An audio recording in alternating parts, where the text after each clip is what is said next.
Hello, just before I go down to the church and record the chants through for you to have a listen to, I thought I would just do a quick nuts and bolts guide to what you're listening to, so that when we get there on Friday and I run it through in person, it won't be a completely alien concept.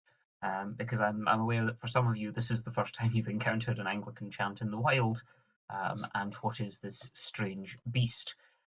So just to pull up the psalm for Evensong. So this is what we call a double chant, meaning that it's two verses to one chant, which means that it's tremendous fun when there's an odd number of verses in the psalm.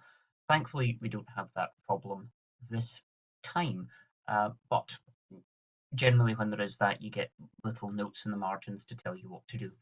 Um, the other thing to say is that, so this is a double chant. How do you put, sorry, I'll put my spotlight on for you. How do you connect this to down here? Well, actually, it's rather simple, particularly the way that Ferdinand has pointed this. Um, you get all sorts of weird and wonderful ways of doing this, but Ferdinand's used a fairly clear one. So single line to single line, double dot to double line, double dot. The reason I'm calling it a double dot rather than a colon is simply for the rhyming reason of single line, double dot, double line. You know, it something like that sinks in. At least I hope it does. You'll get fed up of hearing things like that.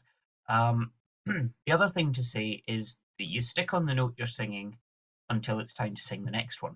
And you're possibly thinking, well, how do you know it's time to sing the next one?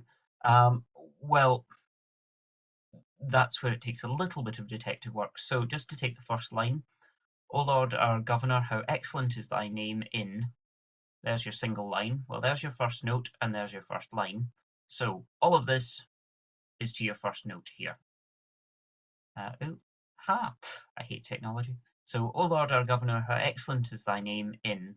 Then you've got a single line here and a single line here. Well, you've got a single line here and a single line here. There's two words there and two notes there.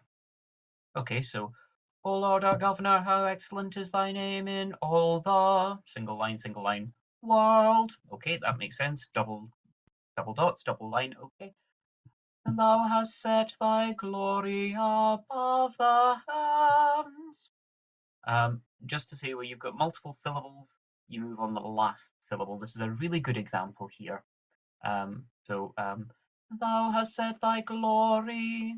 Sorry. Thou hast set thy glory above the heavens.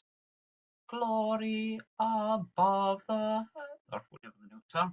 But, glory above the heavens. So last syllable, you move.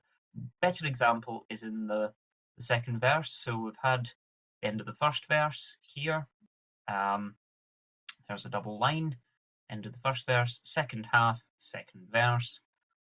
Out of the very mouths of babes and sucklings hast thou ordained strength, because of thine enemies. Out of the mouth of very babes and sucklings hast thou ordained strength, because of thine enemies. There you are, so you're moving on the last syllable. That thou mightest still the enemy and the avenger. That doesn't sound right, but you'll get the picture once we get to the organ. But that's just the kind of general nuts and bolts of how you put this together with this. Hopefully that made sense. If it doesn't make sense here, Friday it will suddenly make lots of sense because I'll do things like having you sing it to La and to numbers and to all sorts of things.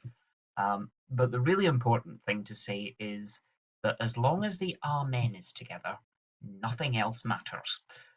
Because as long as we all say Amen to what everyone else around us has been singing, that's the important thing. So I look forward to seeing you on Friday at Canoe for, again, I'll take a little bit more time than this, but again, in nuts and bolts, this is how to sing Anglican chant. And hopefully I'll sing the same chant that's actually written. Who knows? We could write our own at the same time. See you soon.